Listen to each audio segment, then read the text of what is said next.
Hello again, brothers and sisters in Christ. Pastor Mike here. Welcome to another midweek meditation. Hopefully, everyone is doing well. We are moving from Easter 5 to Easter 6. I know last week my sermon was a bit different. As I'd mentioned, it was really preaching on that text I've preached on the most. And over again, relationships are key to that.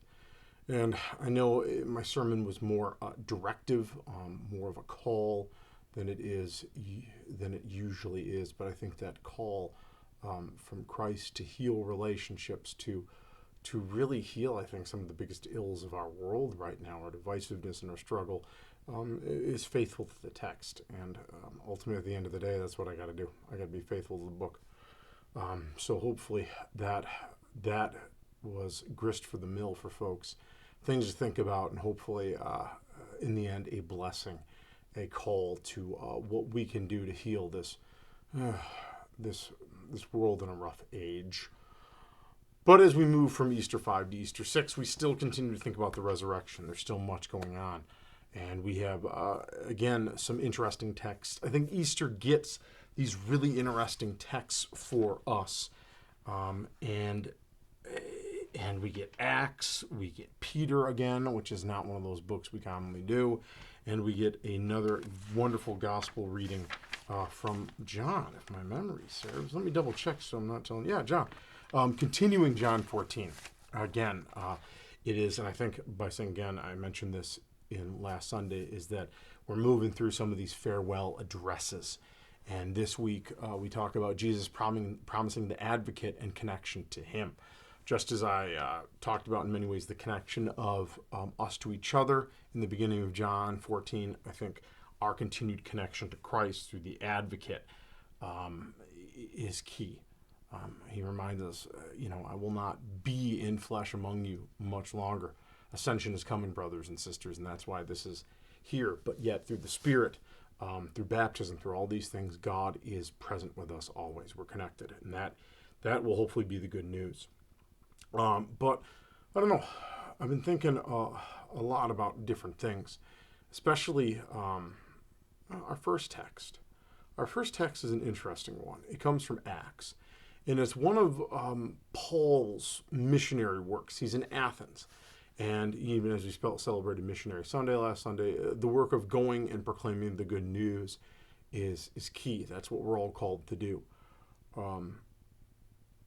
But Paul is doing an interesting thing here. He is in Athens, and he is in this area where there are a bunch of idols. So people can worship many of the Greek deities of that time and age. And he shows up. And while there, he gives a sermon.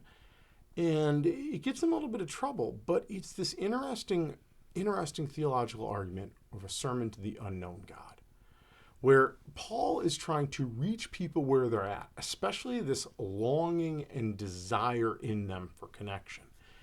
And he talks about Christ in the flesh, and that in him, that desire is what it's moving toward. It's a great sermon, and I go back and forth about preaching on it, and hopefully when we do the read through the Bible soon, people will be able to look at that, and that would be a good discussion point. But it's key, this concept that Paul brings up in the longing that we have. We have a longing for God. Augustine had this great line, is that my soul is restless until it rests in thee, O Lord. We're built for this relationship, even what John 14 says.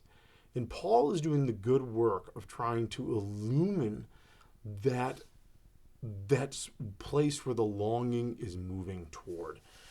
And that is one of the key things I think Christians be mindful of. We always have that longing. And if we start to feel pulled by that longing to things that are easier and simpler, I think that's a warning to us. I mean, I know lately I have had a longing for something very specific. I've had a longing for simplicity and things not to go wrong. Things have been wonky. Just a whole bunch of stuff. And just the desire to be like, look, it's got to be this way. It'll be simple. It'll be fine. If it just happens this way, everything will be good.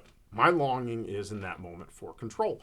And I will, if I have everything going the way that I want, then I will have joy. and I'm trying to do other silly things to alleviate that longing, bring joy, and knock my head back to God. Let's do some more devotions. Let's do maybe some more reading. Let's listen more in worship to singing. If you ever notice, I don't often sing some of the hymns, and that's really because that's my moment to hear. The congregation preaches to me in song, and so I try to listen to what those songs are saying. So just an FYI, that's what I do. I'm also even wearing probably one of my favorite shirts. As you noticed, I am not super fancy today. I'm wearing a Circuit City shirt. For those that remember Circuit City, it is just a shirt that I love. It's ridiculous, but it brings me joy. In fact, it has the wrong name on it, which has in numerous situations confused people.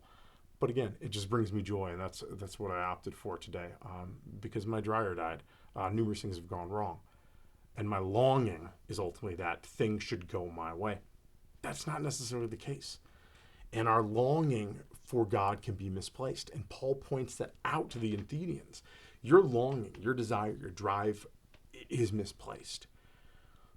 That happens.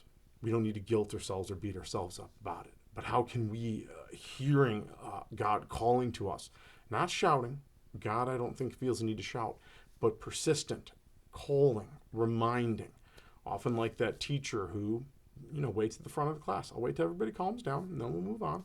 No guilt, no meanness, but we're going to get there. That in that calling and that work of God, that we can finally find that rest and that peace and that joy that we need.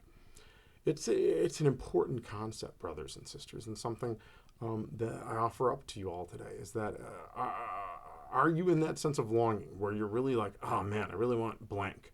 Is your mind wandering to some escape of some sort? Man, it'd be great if I just did this. And there's good ways to rest and recover. But part of when the longing gets deep, it is our eternal longing for Christ. Can you double down? Can you move that longing back on track where it needs to be and say, okay, let's get in the Word. Let's get into something. Let's listen to maybe some music that can help get me grounded to where I need to be to get that longing in synergy with what it needs to truly long for. Hopefully that makes sense, brothers and sisters. I know, maybe the old Lutheran adage, we preach best what we need to hear most, is what's going on with this midweek meditation. But I doubt I'm the only one that is having a little friction with the world around them, a little frustration, a little annoyance, and maybe slipping toward, if I just get another day off from work, or if I just do blank, it'll solve it. It often doesn't.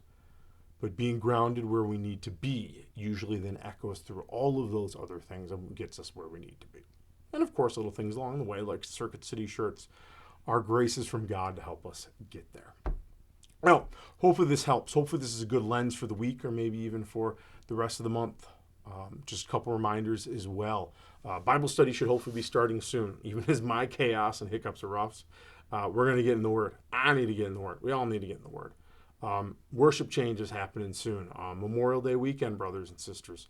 And there will be the usual Memorial Day festivities throughout Yorkville. So keep those in mind. Keep those in front of you. And be thinking about signing up for breakfast in the near future. Above all, blessings, brothers and sisters in Christ. Hopefully the rain has been good for the earth and for you, and that now the nice weather and the sunshine are a way of hearing God's blessing to our world. All right, brothers and sisters, we'll talk to you soon. Bye now.